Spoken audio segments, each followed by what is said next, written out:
Richard Hot Dog, merci d'être avec nous. Écoute, c'est un plaisir. On va commencer par ton parcours. Ouais. Dans les grandes lignes, c'est quoi? Alors rapidement, moi j'ai plutôt un cursus commercial. J'ai commencé dans le milieu cosmétique, donc rien à voir avec ce que je fais aujourd'hui. Restauration, parce que j'avais un restaurant sur Paris. Voilà globalement un petit peu le cursus de Richard Hot Dog. Comment en es-tu venu à faire des hot dogs? Et pourquoi des hot dogs? Même moi je me pose encore la question. Non, après j'ai eu la chance d'avoir, entre guillemets, d'avoir une rupture conventionnelle. Je suis parti aux États-Unis pendant 6 mois. Et puis à Pacific Beach plus exactement, sur la côte, en Californie. Et du coup, je voyais souvent en fait des petits triporteurs avec hot dog. Quand je suis revenu en France avec un ami, on sortait et en fin de soirée, on n'avait jamais à manger. Et là, on s'est dit, why not? Pourquoi pas en fait se lancer avec des triporteurs à Paris et faire des hot dogs à la sortie de boîte de nuit et d'événements. Voilà comment l'idée est venue. Et puis on a été chercher un triporteur c'était à l'époque à Bordeaux. Voilà, on a commencé comme ça. D'accord. Donc c'est clairement ton passage aux États-Unis qui t'a influencé sur l'idée du hot dog, etc. Voilà, oui, c'est ça. Voilà, ça a été vraiment, je pense, c'est le fait d'être parti là-bas et de voir en fait les personnes avec leurs triporteurs dans la rue et vendre des hot dogs. C'était facile et simple. D'accord. Est-ce que tu en es sorti grandi du coup de ton passage aux États-Unis? Grossi surtout, pas forcément grandi. Oui, parce que mine de rien, ça apporte énormément de choses. Déjà, aussi, l'avantage, c'est que grâce à ça, ça m'a permis aussi de rentrer dans le milieu artistique.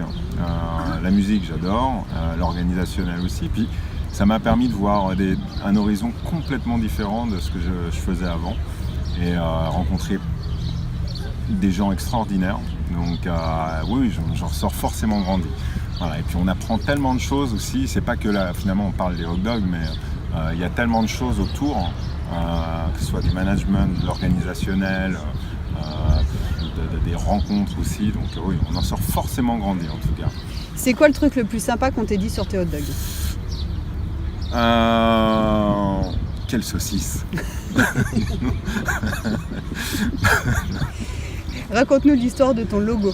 Alors le logo, c'est une histoire assez particulière parce que quand je suis parti aux États-Unis, j'ai voulu lancer aussi une artiste qui faisait des figurines en papier mâché. Et j'ai fait du porte-à-porte aussi avec ce bulldog qui était la figurine en papier mâché. Et du coup, il m'a porté un peu bonheur. Et comme je l'ai trimballé pendant pas mal de temps sous le bras, du coup, quand je suis revenu, j'ai demandé quand même l'autorisation à la personne, à Vivienne, pour savoir si je pouvais avoir ce logo. Et puis en plus, il est marrant, il est sympa. Voilà, c'est le côté un peu, c'est peut-être mon côté un peu bulldog. Hey bulldog. Comment tu procèdes pour créer tes nouvelles recettes de hot dog? Alors ça, on travaille en équipe, plus particulièrement aussi avec un de mes amis. Et en fait, c'est tout simple. On essaie de mélanger les différentes sauces, les différents produits, les saveurs. On n'a rien inventé, mais c'est cette fusion de toutes ces saveurs, de sauces ou de produits qui permettent de faire en fait un hot dog. Par exemple, l'objectif c'est de faire un pays, un hot dog. Alors voilà, à chaque fois on regarde un petit peu les recettes du pays et on essaie d'adapter en fonction, on essaie d'adapter sur le hot dog. Il y a plein de nouveautés en tout cas pour cette année et on y travaille chaque jour. C'est vraiment un esprit d'équipe en fait. Richard Hot Dog, c'est pas Richard. Sans l'équipe ça fonctionnerait pas. Donc c'est vraiment toute cette organisation entre nous et ces idées, ces réflexions qui nous permettent vraiment d'avancer ensemble. Tu t'inspires chez les gens en général, chez un pays plutôt? Ouais, voilà, c'est ça. Un pays en fonction de leur culture culinaire. C'est ce qui permet de faire le hot dog. Ta pire expérience? Passer des nuits entières sans dormir à vendre des hot dogs. Parce que finalement, vendre des hot dogs, c'est une chose, c'est génial parce qu'on rencontre des gens extraordinaires, mais aussi il y a l'aspect humain quand on est dans des soirées qui durent toute une nuit. C'était vraiment le début où je commençais, où on passait dans les soirées électro, où on gère beaucoup de l'humain. Donc ça, des fois, c'est très très difficile, surtout le matin, quand tu as fait une nuit entière. Donc gérer l'humain, c'est très difficile. Ta meilleure expérience? Eh ben, c'est d'être bien entouré. Voilà. C'est bien entouré et de faire plaisir aussi à des personnes quand ils ont passé une nuit à danser le matin, de leur donner à manger. Et là, on les voit, les hot dogs. Donc c'est quoi l'avenir pour Richard Hot Dog? Alors, l'avenir pour Richard Hot Dog, donc, c'est déjà voilà. Là, on est sur des triporteurs, donc on a plusieurs triporteurs. Là, je suis en train de voir pour avoir quelque chose qui va changer complètement des triporteurs, c'est-à-dire une remorque food truck.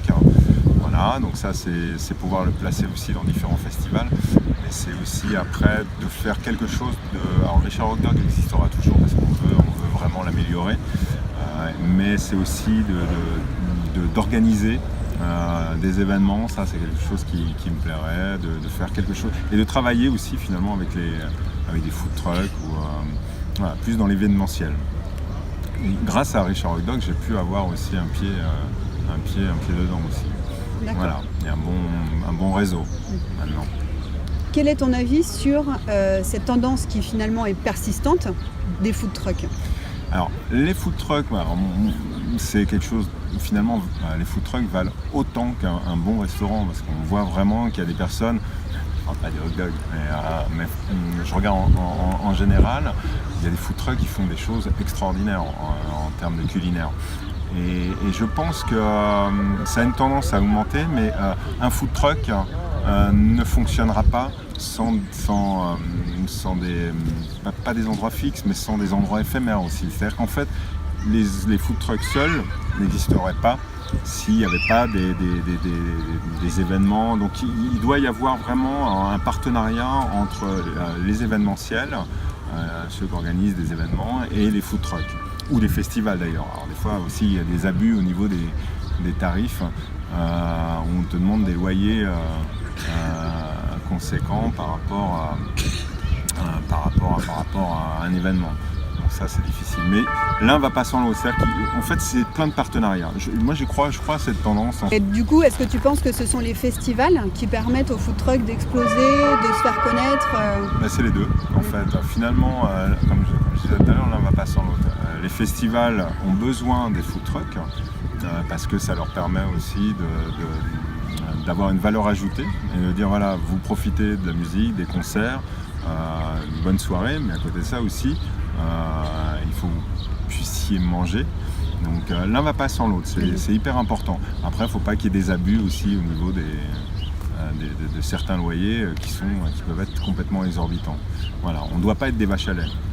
Voilà, et ça, c'est un peu le souci, certaines fois. Un petit mot sur tes hot dogs? Ils sont super bons. Non. Et pourvu que ça dure.